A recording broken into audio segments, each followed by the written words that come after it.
ನಮಸ್ಕಾರ ಸ್ನೇಹಿತರೆ, ಗುರುದೇವ IAS KS and banking academy ಧಾರವಾಡಕ್ಕೆ ತಮ್ಮೆಲ್ಲರಿಗೂ ಆಧಾರದ ಸ್ವಾಗತ. ಇವತ್ತಿನ ಒಂದು ವಿಶೇಷವಾಗಿರ್ತಕ್ಕಂಥದ್ದು ಏನು ಸರ್ ಅಂತ ಕೇಳಿದಾಗ, ಈಗಾಗಲೇ ರಾಷ್ಟ್ರೀಯ ಪರಿಶಿಷ್ಟ ಜಾತಿ ಮತ್ತು ಪರಿಶಿಷ್ಟ ಪಂಗಡ SC ಮತ್ತು ST ಅಭ್ಯರ್ಥಿಗಳಿಗೆ ಸಂಬಂಧಿಸಿದಂತೆ ಸಮಾಜ ಕಲ್ಯಾಣ ಇಲಾಖೆ ನಡೆಸುವ ಉಚಿತ ಸ್ಪರ್ಧಾತ್ಮಕವಾಗಿರ್ತಕ್ಕಂಥ ತರಬೇತಿ ಕೇಂದ್ರಕ್ಕೆ ಈಗಾಗಲೇ ಲೀಸ್ಟ್ ಕೂಡ ಬಿಟ್ಟಿದ್ದಾನ. ಆದರೆ ನಿನ್ನೆ ಏನಂತ ಕೇಳಿದ್ರೆ, ನಿನ್ನೆ ಸಾಯಂಕಾಲ ಸಮಯದಲ್ಲಿ ಈ ಒಂದು ಲೀಸ್ಟ್ಗೆ ಸಂಬಂಧಿಸಿದಂತೆ ಅಂಕಗಳ ಪಟ್ಟಿ ಕೂಡ ಬಿಟ್ಟಿದ್ದ. ಈಗಾಗಲೇ ಹಿಂದಗಡೆ ನಿನ್ನೆ ಲೀಸ್ಟ್ ಕೂಡ ಕೊಟ್ಟಿದ್ದಾನ. ಯಾವ ಇನ್ಸ್ಟಿಟ್ಯೂಷನ್ಗಳನ್ನು ನಾವು ಆಯ್ಕೆ ಮಾಡ್ತಕ್ಕಂಥ ವಿಧಾನಗಳು. ಫಸ್ಟ್ ನಮ್ಮಲ್ಲಿ ಯಾವುದೇ ಸ್ಪರ್ಧಾತ್ಮಕ ತರಬೇತಿ ಕೇಂದ್ರಗಳು ನೀವು ಎಕ್ಸಾಮ್ ಬರೆದಿರಿ, ಲೀಸ್ಟ್ಗಳು ಕೂಡ ಸಿಕ್ಕಿದಾವ. ಕೆಲವೊಂದಿಷ್ಟು ಜನರ ತಲೆಯಲ್ಲಿ ಗೊಂದಲಮಯವಾಗಿರ್ತಕ್ಕಂಥ ವಿಚಾರಗಳು ಕೂಡ ಮೂಡಿದಾವ. ಏನು ಸರ್ ಗೊಂದಲವಾಗಿರ್ತಕ್ಕಂಥ ವಿಚಾರಗಳಂದ್ರಿಗಿನ, ನಾವು ಅನ್ಕೊಂಡಿರ್ತಕ್ಕಂಥ ಅಂಕಗಳು ಜಾಸ್ತಿ ಬಂದವ, ನಮ್ದು ಮೆರಿಟ್ ಅಲ್ಲಿ ಲೀಸ್ಟ್ ಅಲ್ಲಿ ಹೆಸರಿಲ್ಲ. ಇದು ಫಸ್ಟ್ ನಮ್ಮಲ್ಲಿ ಕಾಡ್ತಕ್ಕಂಥ ಪ್ರಶ್ನೆ. ಅವೆಲ್ಲದಕ್ಕೂ ಕೂಡ ಒಂದಿಷ್ಟು ಈ ಒಂದು ವಿಧಾನವನ್ನು ನಾವು ತೋರಿಸುವಂತ ಪ್ರಯತ್ನ ಮಾಡೋಣ್ರಿ. ಫಸ್ಟ್ ನೋಡಿ, ಇಲ್ಲಿ ಸಮಾಜ ಕಲ್ಯಾಣ ಇಲಾಖೆಗೆ ಸಂಬಂಧಿಸಿದಂತೆ ಈ ಒಂದು ಸೂಚನಾ ಫಲಕ ಏನ್ ಹೇಳುತ್ತ ಸರ್ ಅಂದ್ರೆ, ನಿನ್ನೆ ಬಿಟ್ಟಾನ್ರಿ. SC ST ಗೆ ಸಂಬಂಧಿಸಿದಂತೆ 2023 ಮತ್ತು 24ನೇ ಸಾಲಿನಲ್ಲಿ ಇದೊಂದು ಲೀಸ್ಟ್ ಕರೆದಾನ. ಇದರಲ್ಲಿ SC ಮತ್ತು ST ನೋಡಿ, ಇಲ್ಲಿ ST ಗೆ ಸಂಬಂಧಿಸಿದಂತೆ 6 ರೀತಿ UPS ಆಗಿರ್ಬೋದ್ರಿ, KS, group C, RRB, banking, SSC. ಇದರ ಜೊತೆಗೆ ST ಸಂಬಂಧಪಟ್ಟಂತೆ ಶೆಡ್ಯೂಲ್ ಟ್ರೈಬ್ ಇವ್ರದ್ದು ಕೂಡ 6 ಒಂದು ಹುದ್ದೆಗಳಿಗೆ ಸಂಬಂಧಿಸಿದಂತೆ ಪ್ರೊಸೆಸ್ ಸ್ಟಾರ್ಟ್ ಆಗ್ಯದ. ಹಾಗಾದ್ರೆ ಇದಕ್ಕೆ ನಾವು ಯಾವ ರೀತಿ ಎಲ್ಲ ನಾವು ಒಂದಿಷ್ಟು ಸಿದ್ಧತೆಯಾಗಿ ಈ ಒಂದು ನಾವು ನಾಳೆ ಆನ್ಲೈನ್ ನಲ್ಲಿ ಯಾವ ರೀತಿ ಎಲ್ಲ ಸಂಸ್ಥೆಗಳನ್ನ ಆಯ್ಕೆ ಮಾಡ್ಬೇಕನ್ನುವಂತ ವಿಧಾನಗಳ ಬಗ್ಗೆ ಸ್ವಲ್ಪ ಒಂದಿಷ್ಟು ನೋಡಿ. ಇಲ್ಲಿ ಫಸ್ಟ್ ನೋಡಿ, SC ಮತ್ತು ST 2023-24ನೇ ಸಾಲಿನಲ್ಲಿ ಆಯ್ಕೆ. ಇದಾದ ನಂತರ ಏನ್ ಸರ ಪ್ರೊಸೆಸ್ ನೆಕ್ಸ್ಟ್ ನಮ್ಮಲ್ಲಿ. ಈಗ ನಮ್ಮಲ್ಲಿ ಒಂದು ಪ್ರಶ್ನೆ ಇರ್ತದ್ರಿ.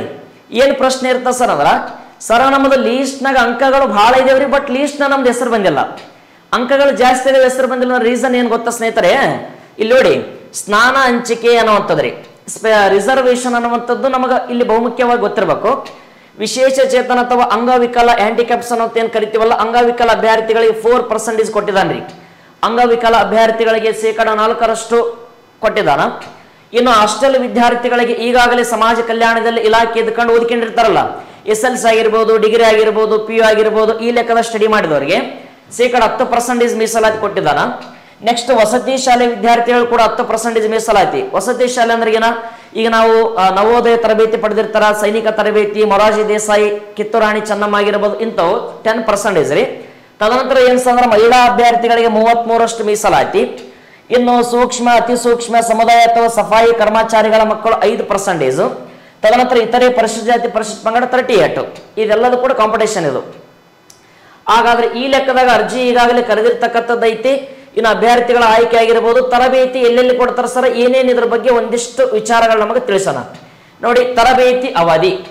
ನಾವು ಇನ್ ಕೇಸ್ ಸರ UPSC ತರಬೇತಿ ಅವಧಿಗೆ ಸಂಬಂಧಿಸಿದಂತೆ UPSC ಏನಾರ ಆಯ್ಕೆ ಆಗಿದೆ ಅಂದ್ರಿಗಿನ, UPSC ನಾವು ಪ್ರಿಲಿಮ್ಸ್ ಈ ಸಾರಿ UPSC ನಾವು ಆಯ್ಕೆ ಅಂದ್ರೆ 6 ತಿಂಗಳ ತರಬೇತಿ ಕೊಡ್ತಾರೆ. 6 ತಿಂಗಳು ಸರ. ಈ ಸಾರಿ ವಿಶೇಷ ನಾವು ನೆನ್ಪಿಡ್ಬೇಕು ಸ್ನೇಹಿತರೆ, ಮೇನ್ಸ್ ತರಬೇತಿ ಕೊಡ್ತಾ ಇಲ್ಲ UPSC, ಓನ್ಲಿ ಪ್ರಿಲಿಮ್ಸ್. ಎಷ್ಟು ತಿಂಗಳ ಸರ್? 6 ತಿಂಗಳು, 6 ಮಂತ್. ತದನಂತರ KS 7 ತಿಂಗಳ, ಪ್ರಿಲಿಮ್ಸ್ ಕಮ್ ಮೇನ್ಸ್ 2 ಕೂಡ ಅಪ್ಲೈ ಆಗ್ತದ್ರಿ. ನೆಕ್ಸ್ಟ್ ಬ್ಯಾಂಕಿಂಗ್ ತರಬೇತಿ 3 ತಿಂಗಳ ಕಾಲ, SSC ಕೂಡ 3 ತಿಂಗಳ ಐತಿ, RRB ಆಗಿರ್ಬೋದು 3 ತಿಂಗಳ, ಗ್ರೂಪ್ C 3 ತಿಂಗಳ. ಇಲ್ಲಿ UPSC 6 ತಿಂಗಳು ಕೊಟ್ಟನಂದ್ರೆ ಇಲ್ಲಿ ಓನ್ಲಿ ಪ್ರಿಲಿಮ್ಸ್ ಹೇಳ್ಯಾನ ಈ ಸಾರಿ. KS ಏನ್ ಸರ್ ಅಂದ್ರೆ ಪ್ರಿಲಿಮ್ಸ್ ಕಮ್ ಮೇನ್ಸ್ 7 ಮಂತ್ಸ್, 7 ತಿಂಗಳ ತರಬೇತಿ. ಉಳಿದು ಎಲ್ಲವೂ ಕೂಡ ಬ್ಯಾಂಕಿಂಗ್, SSC, RRB, ತದನಂತರ ಗ್ರೂಪ್ C ಇವೆಲ್ಲವೂ ಕೂಡ 6 ತಿಂಗಳು. ಹಾಗಾದ್ರೆ ಇಲ್ಲಿ ಸರ ಈ ಶಿಷ್ಯ ವೇತನ ಅಥವಾ ಪ್ರಯಾಣ ಭತ್ಯೆ ಎಲ್ಲ ಸೇರಿ ಎಷ್ಟೆಷ್ಟು ಕೊಡ್ತಾನ ಸ್ವಲ್ಪ ನೋಡಿ. ಇಲ್ಲಿ ಇನ್ ಕೇಸ್ ನಾ ದೆಹಲಿ ಆಯ್ಕೆ ಮಾಡಿದ್ರೆ, ದೆಹಲಿಗೆ ನಾ ಫ್ರೀ ಕೋಚಿಂಗ್ ಸೆಲೆಕ್ಟ್ ಆಗಿದೆ ಅನ್ಕೊಳ್ಳಿ. ಆ ದೆಹಲಿಗೆ ಫ್ರೀ ಕೋಚಿಂಗ್ ಏನ್ರ ಸೆಲೆಕ್ಟ್ ಆಗಿದ್ರಿಗೆ ಇಲ್ಲಿ 10,000 ರೂಪಾಯಿ ವೇತನ, 10,000 ರೂಪಾಯಿ ವೇತನ. ಪ್ರಯಾಣ ಭತ್ಯೆ ಕೂಡ 2,000 ರೂಪಾಯಿ ಇರ್ತ ಸ್ನೇಹಿತರೆ. ತದನಂತರ ಏನ್ ಸರ್ ಅಂತ ಕೇಳಿದಾಗ, ಇಲ್ಲಿ ಹೈದರಾಬಾದ್ಗೆ ಏನಾದ್ರು ಸೆಲೆಕ್ಟ್ ಆಯ್ತಂದ್ರೆ ನಿಂದು 8,000 ವೇತನ ಕೊಡ್ತಾನ್ರಿ ಹೈದರಾಬಾದ್ ಒಳಗ. ಬೆಂಗಳೂರಲ್ಲಿ 6,000 ವೇತನ ಆಗಿರ್ಬೋದು. ಇದರ ಪ್ರಯಾಣ ಭತ್ಯೆ 1,000, ನೀ ಇದ್ದಿರ್ತಕ್ಕಂಥ ಸ್ಥಳದಿಂದ ಬೆಂಗಳೂರಿಗೆ ಹೋಗ್ತಕ್ಕಂಥ ಪ್ರಯತ್ನ. ಇನ್ನು 5,000 ರೂಪಾಯಿ ಇತರೆ ಸ್ಥಳಗಳಿಗೆ ಸಂಬಂಧಿಸಿದಂತೆ ವೇತನ ಕೊಡ್ತಾನೆ ಸ್ನೇಹಿತರೆ. ಇವು ಶಿಷ್ಯ ವೇತನ. ನಾವು ಫ್ರೀ ಕೋಚಿಂಗ್ ಎಕ್ಸಾಮ್ ಆದ ಒಂದ್ರಿಗಿನ ತರಬೇತಿ ಪಡ್ಕೊಳ್ಳುವಂತ ವಿಧಾನ ಇದು ಸರ್. ತದನಂತರವಾಗಿ 3ನೇ ಪ್ರೊಸೆಸ್ ಏನಿಟ್ಟನಂದ್ರೆ ನೋಡಿ, ಇಲ್ಲೆಲ್ಲ ಈ ಲೆಕ್ಕದ ಮಾಹಿತಿ ಬರ್ತದ. ಹೋಮ್ ಪೇಜ್ ಒಳಗ ಸ್ವಲ್ಪ ಈ ಲೆಕ್ಕದಾಗ ಒಂದು ವೆಬ್ಸೈಟ್ ಕೊಡ್ತಾನ್ರಿ, ಲಾಗಿನ್ ಮಾಡ್ಬೇಕು ನಾವಿಲ್ಲಿ.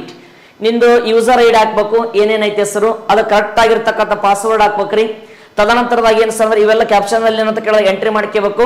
ಲಾಗಿನ್ ಆದಿವ ಅಂದ್ರ ಮುಂದಿನ ಪ್ರೊಸೆಸ್ ಇವೆಲ್ಲ ಮುಗಿದ ನಂತರ ಇಲ್ಲೊಂದು ಇನ್ನೊಂದು ಬರ್ತದ್ರಿ ನೋಡಿ. ಇಲ್ಲಿ ಇದು ಬಹಳ ಇಂಪಾರ್ಟೆಂಟ್ ಸ್ನೇಹಿತರೆ ನಮಗ. ಯಾಕೆ ಸರ್ ಇದು ಇಂಪಾರ್ಟೆಂಟ್ ಅಂದ್ರೆ ಈಗಿನ ನೋಡಿ UPSC other competitive exams training ಹೆಂಗೆ ಸಿಗ್ತಾವ ಸರ.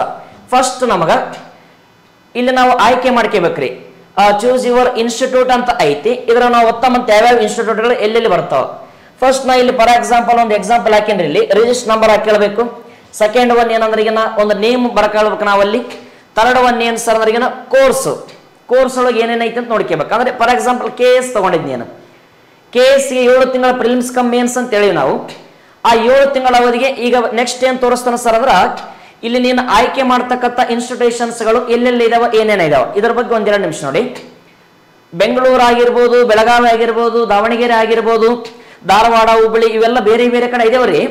ಫಾರ್ ಎಕ್ಸಾಂಪಲ್ ನಾವೀಗ ಧಾರವಾಡದಲ್ಲಿ ಇದೀವಿ ಅನ್ಕೊಂಡಿರಿ, ಆ ಧಾರವಾಡವನ್ನು ಆಯ್ಕೆ ಮಾಡೋಣ್ರಿ. ನೋಡಿ ಧಾರವಾಡದಲ್ಲಿ ಏನಿಲ್ಲ ಅಂದ್ರ ಏನಂತ ಕೇಳಿದಾಗ ಒಂದು 30ರಿಂದ 30ಕ್ಕೂ ಅಧಿಕ ಇನ್ಸ್ಟಿಟ್ಯೂಷನ್ಸ್ಗಳು ಕೂಡ ಈ ಒಂದು ಸ್ಪರ್ಧಾತ್ಮಕ ಉಚಿತವಾಗಿರ್ತಕ್ಕಂಥ ಸ್ಪರ್ಧಾತ್ಮಕ ತರಬೇತಿ ಕೇಂದ್ರಗಳಿಗೆ ಆಯ್ಕೆ ಆಗ್ಯಾವ್ರಿ. ಆದ್ರೆ ಸರ ನಾವಿಲ್ಲಿ ಪ್ರೊಸೆಸ್ ನಿ ಯಾವ್ದು ಆಯ್ಕೆ ಮಾಡ್ಕೊಂತಲ್ಲ. ಫಾರ್ ಎಕ್ಸಾಂಪಲ್ ನಮ್ಮ ಅಕಾಡೆಮಿ ಬಂದ್ಬಿಟ್ಟು ಗುರುದೇವ IAS KS and banking academy number 3 Gurudev IAS KS and banking academy ಅಂತ ಏನೈತಲ್ರಿ, ಅದರ IAS ಮತ್ತು KS ಅಕಾಡೆಮಿ ಧಾರವಾಡ 2 ಇದು ನಾನೇನಾದ್ರು ಒತ್ತಿನ ಅಂದ್ರೆ ಇಲ್ಲಿ ನಮ್ದು ಏನಂತ ಕೇಳಿದಾಗ ನಮ್ಮ ಇನ್ಸ್ಟಿಟ್ಯೂಷನ್ ಬರ್ತದ್ರಿ. ಆದ್ರ ಇದು ಪ್ರೊಸೆಸ್ ಸ್ಟಾರ್ಟ್ ಆಗ್ಬೇಕಂದ್ರೆ ಸರ ಎಲ್ಲ ಇನ್ಸ್ಟಿಟ್ಯೂಷನ್ಸ್ಗಳ ಬಗ್ಗೆ ನಾವು ಅಗ್ರಿ ಹೋಗ್ತಬೇಕಲ್ಲಿ. ಎಲ್ಲದಕ್ಕೂ ಕೂಡ ಪ್ರಯಾರಿಟಿ ಕೊಡಬೇಕು. ಆ ಪ್ರಯಾರಿಟಿ ಕೊಟ್ಟ ನಂತರ ಲಾಸ್ಟ್ಗೆ ಏನಾದ್ರೂ ಆಯ್ಕೆ ಮಾಡಿದಂದ್ರಿಗಿನ ಇಲ್ಲಿಂದ ನಾವು ನೇರವಾಗಿ ಏನ್ ಸರ್ ಅಂತ ಕೇಳಿದಾಗ ಕೆಳಗೆ ನೋಡ್ಕ್ಯಾಂತ ಹೋದಿವಿ ಅಂದ್ರ ಅನೇಕ ಇನ್ಸ್ಟಿಟ್ಯೂಷನ್ ಬರ್ತಾವ್ರಿ. ಅದರಲ್ಲಿ ಮುಕ್ತವಾಗಿರ್ತಕ್ಕಂಥ ವೇದಿಕೆ ನೀನೇನು ಬಯಸದಲ್ಲ ಅದನ್ನೇ ಆಯ್ಕೆ ಮಾಡುವಂತ ಪ್ರಯತ್ನ ಮಾಡ್ಕೋಬೇಕ್ರಿ. ಸರ ಇಲ್ಲಿ ನಾವು ನೇರವಾಗಿ ಏನಂದ್ರಿಗಿನ ಇದನ್ನ ನಾವು ಅಗ್ರಿ ಕೊಟ್ಟಿವ್ ಅನ್ಕೊಂಡಿರಿ. ಅಗ್ರಿ ಕೊಟ್ಟಿವ್ ಅಂದ್ರಿಗಿನ ಇಲ್ಲಿ ರಾಂಗ್ ಅಂತ ಬರ್ತದ ಒಂದಲ್ಲಿ ವೆಬ್ಸೈಟ್ ಅಲ್ಲಿ. ಯಾಕೆ ಸರ ಇದು ರಾಂಗ್ ಅಂತ ಒಪ್ಪಿಗೆಳಂಗಿಲ್ಲ ನಮ್ಮ ಮಾಹಿತಿ ಅಂದ್ರಿಗಿನ ಬಿಕಾಸ್ ಇಲ್ಲಿ ನಾವು ಎಲ್ಲಾ ಇನ್ಸ್ಟಿಟ್ಯೂಷನ್ಗಳಿಗೆ ಅಗ್ರಿ ಕೊಡ್ಬೇಕ್ರಿ, ಪ್ರಿಯಾರಿಟಿ ಕೊಡಬೇಕು. ಆ ಪ್ರಿಯಾರಿಟಿ ಏನಾದ್ರು ಕೊಟ್ಟಿದ್ದೇ ಆಗಿತ್ತಂದ್ರಿಗಿನ ಕೆಳಗಡೆ ಇವೆಲ್ಲ ವಿಚಾರಗಳು ಬರ್ತಾವ, ಓಕೆ ಆಗ್ತದ. ಅದಾದ ನಂತರ ಏನ್ ಸರ ಮುಂದಿನ ಪ್ರೊಸೆಸ್ ಅಂದ್ರಿಗಿನ ಇವತ್ತು ಇವೆಲ್ಲ ವಿಚಾರಗಳು ಮಾಡಕ್ ಲಾಸ್ಟ್ ಡೇಟ್ ಇರೋದು ನಮಗೆ 18ನೇ ತಾರೀಕು ರೀ. 18 ಏಪ್ರಿಲ್ 2024 ಈ ಮಂತ್ 18ನೇ ತಾರೀಕುವರೆಗೆ ಇವೆಲ್ಲ ಪ್ರೊಸೆಸ್ಗಳು ನಿನ್ನೆಯಿಂದ ಸ್ಟಾರ್ಟ್ ಆಗ್ಯದವ. ಆದ್ರೆ ಇವೆಲ್ಲ ಪ್ರಕ್ರಿಯೆಗಳು ಮುಗಿದ ನಂತರ ಏನ್ ಮಾಡ್ಬೇಕು ಸರ್ ಅಂದ್ರಿಗಿನ ನಿನಗೊಂದು ಲಾಗಿನ್ ಆದ ಅಂದ್ರೆ ನಿನ್ ಲಾಗಿನ್ ಬರ್ತದ. ಈ ಇನ್ಸ್ಟಿಟ್ಯೂಟ್ ಅನ್ನ ಆಯ್ಕೆ ಮಾಡ್ಕೊಂಡಿದ್ದಿ, ಇದನ್ನ ನಿಮಗೆ ಅವರು ಅಕ್ಸೆಪ್ಟ್ ಮಾಡ್ಯಾರ ಒಪ್ಕೊಂಡಾರ ಅಂತೇಳಿ ಒಂದು ಮೆಸೇಜ್ ಬರ್ತಾ ಸ್ನೇಹಿತರೆ, ಅವಾಗ ನೀನು ಆ ಇನ್ಸ್ಟಿಟ್ಯೂಟ್ ಹೋಗಿ ಅಡ್ಮಿಷನ್ ಮಾಡಬಹುದ್ರಿ. ಹಿಂಗ ನಮ್ಮಲ್ಲಿ ಪ್ರೊಸೆಸ್ಗಳು ಬಹಳಷ್ಟು ಇಂಪಾರ್ಟೆಂಟ್ ರೀ. ಅದನ್ನ ಯಾವ ಲೆಕ್ಕದಾಗ ಏನಂತ ಕೇಳಿದಾಗ ನಾವು ಆಯ್ಕೆ ಮಾಡ್ತಕ್ಕಂಥ ವಿಧಾನಗಳು ಇವೆಲ್ಲ ಪ್ರೊಸೆಸ್ಗಳು ನಮಗೆ ಗೊತ್ತಿರಬೇಕ್ರಿ. ಇವೆಲ್ಲ ನಾವು ಪ್ರಯಾರಿಟಿ ಕೊಟ್ಟಿವಂದ್ರೆ ಓಕೆ ಆಗ್ತದೆ. ಇಲ್ಲಿ ಪ್ರಯಾರಿಟಿ ಕೊಟ್ಟಿಲ್ಲ ಅಂದ್ರೆ ಕ್ಯಾನ್ಸಲ್ ಆಗ್ತದ. ಈ ಲೆಕ್ಕದಾಗ ಒಂದು ಮೆಸೇಜ್ ಬರ್ತದ.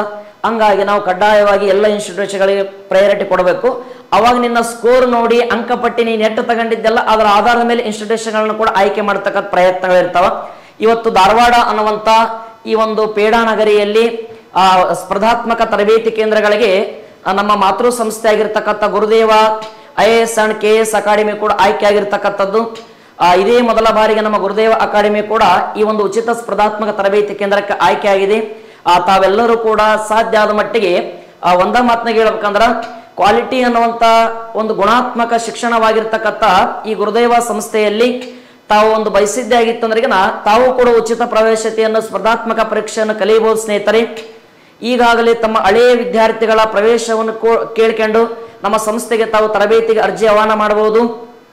ತದನಂತರವಾಗಿ ಇನ್ನೊಂದು ಏನು ಸರ ಸ್ಪೆಷಲ್ ಅಂತ ಕೇಳಿದಾಗ ಇವತ್ತು ನಮ್ಮ ಗುರುದೇವ ಸಂಸ್ಥೆಯಲ್ಲಿ ಕರ್ನಾಟಕದಲ್ಲಿ ಅತಿ ಹೆಚ್ಚು ವಿದ್ಯಾರ್ಥಿಗಳು ಏನಂತ ಕೇಳಿದಾಗ ಅತಿ ಹೆಚ್ಚು ವಿದ್ಯಾರ್ಥಿಗಳು ಇವತ್ತು ಸಬ್ ಇನ್ಸ್ಪೆಕ್ಟರ್ ಆಗಿರ್ಬೋದು, ಪೊಲೀಸ್ ಕಾನ್ಸ್ಟೇಬಲ್ ಆಗಿರ್ಬೋದು, FD SD ಆಗಿರ್ಬೋದು, ಸೆಂಟ್ರಲ್ ಗೌರ್ಮೆಂಟ್ ಬ್ಯಾಂಕಿಂಗ್ ಆಗಿರ್ಬೋದು, SS ಆಗಿರ್ಬೋದು, IAS ಆಗಿರ್ಬೋದು, ಅನೇಕ ಹುದ್ದೆಗಳಿಗೆ ಆಯ್ಕೆ ಆಗಿರ್ತಕ್ಕಂಥ ಇವತ್ತು ಕರ್ನಾಟಕದ ಅತ್ಯುನ್ನತ ಸಂಸ್ಥೆಗಳಲ್ಲಿ ಅಗ್ರಸ್ಥಾನದಲ್ಲಿರ್ತಕ್ಕಂಥ ಗುರುದೇವ IAS ಅಂಡ್ KS ಅಕಾಡೆಮಿ ಇದರಲ್ಲಿ ನಮ್ದು ಕೂಡ ಆಯ್ಕೆ ಆಗದ.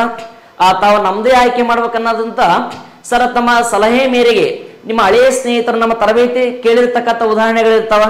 ನಿಮ್ಮ ಒಂದು ಫ್ರೆಂಡ್ಸ್ ಆಗಿರ್ಬೋದು, ಬೇರೆ ಬೇರೆ ನಿಮ್ಮ ಒಂದು ಸೀನಿಯರ್ ಆಗಿರ್ಬೋದು, ಹೌದಾ, ಅವರೆಲ್ಲರ ಸಲಹೆ ಕೇಳಿ ಇವತ್ತು ನಮ್ಮ ಗುರುದೇವ IAS KS ಅಕಾಡೆಮಿಯನ್ನ ತಾವು ಆಯ್ಕೆ ಮಾಡಿಕೊಳ್ಬಹುದು ಸ್ನೇಹಿತರೆ. ನಮ್ಮಲ್ಲಂತೂ ಒಂದೇ ಮಾತಾಗಿ ಹೇಳ್ಬೇಕಂದ್ರೆ ಈಗಿನ ಕ್ವಾಲಿಟಿ ಎಜುಕೇಶನ್, ಗುಣಾತ್ಮಕ ಶಿಕ್ಷಣಕ್ಕೆ ಯಾವುದೇ ರೀತಿಯಾಗಿರ್ತಕ್ಕಂಥ ಅಡ್ಡಿ ಅಪಾಯಗಳಿಲ್ಲ. ಯಾವುದೇ ರೀತಿಯಾಗಿರ್ತಕ್ಕಂಥ ಗುಣಾತ್ಮಕ ಶಿಕ್ಷಣವನ್ನು ಕೊಡುವುದೇ ನಮ್ಮ ಮೂಲ ಧ್ಯೇಯ ಆಗಿದೆ.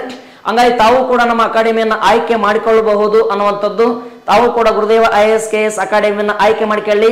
ತಮ್ಮೆಲ್ಲರ ನಿರೀಕ್ಷೆಯಂತೆ ತಮ್ಮೆಲ್ಲರೂ ಕೂಡ ಒಳ್ಳೆಯದಾಗಲಿ ಅನ್ನುವಂಥದ್ದು. ತಮ್ಮೆಲ್ಲರೂ ಕೂಡ ಧನ್ಯವಾದಗಳು. Thank you.